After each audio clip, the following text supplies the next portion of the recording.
بسم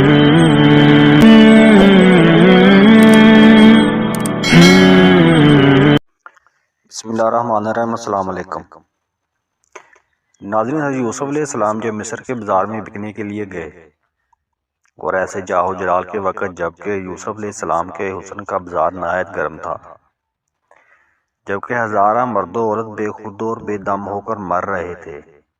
ایک عورت جس کا نام فارغہ تھا اور مصر کی رئیس جادی تھی، وہ متعدد کچر مال و دولت کے ساتھ لے کر حضرت یوسف علیہ السلام کو خریدنے کے لیے آئی۔ جب اس کی نظر یک بہ یک حضرت یوسف علیہ السلام پر پڑی، آنکھیں اس کی چندیا گئیں اور بے خود ہو کر بولی کہ اے یوسف، آپ کون ہیں؟ آپ کا حسن و جمال دیکھ کر میری تو عقل قائم نہیں رہی، اتنا مال و دولت آپ کو خریدنے کے لیے لائی ہوں۔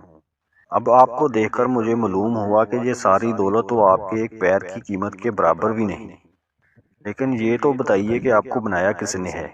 حضرت یوسف علیہ السلام نے فرمایا، میں اپنے خدا کا بندہ ہوں، اسی نے مجھے بنایا ہے اور اسی نے میری صورت ایسی حسین بنائی ہے کہ تم دیکھ کر حیران رہ گئی ہو۔ یہ بات سن کر وہ عورت بولی کہ اے یوسف، میں ایمان لائی اس ذات پر جس نے تیرے جیسے حسین کو پیدا فرمایا۔ جب آپ اس کی مخلوق ہو کے اس قدر حسین ہیں تو خالق کے حسن و جمال کی کیا شان ہوگی؟ یہ کہہ کر اس عورت نے سارا مال اللہ کی راہ میں غریبوں مسکینوں کو دے دیا اور سب کچھ چھوڑ کر محبوب حقیقی کی تلاش میں لگ گئی۔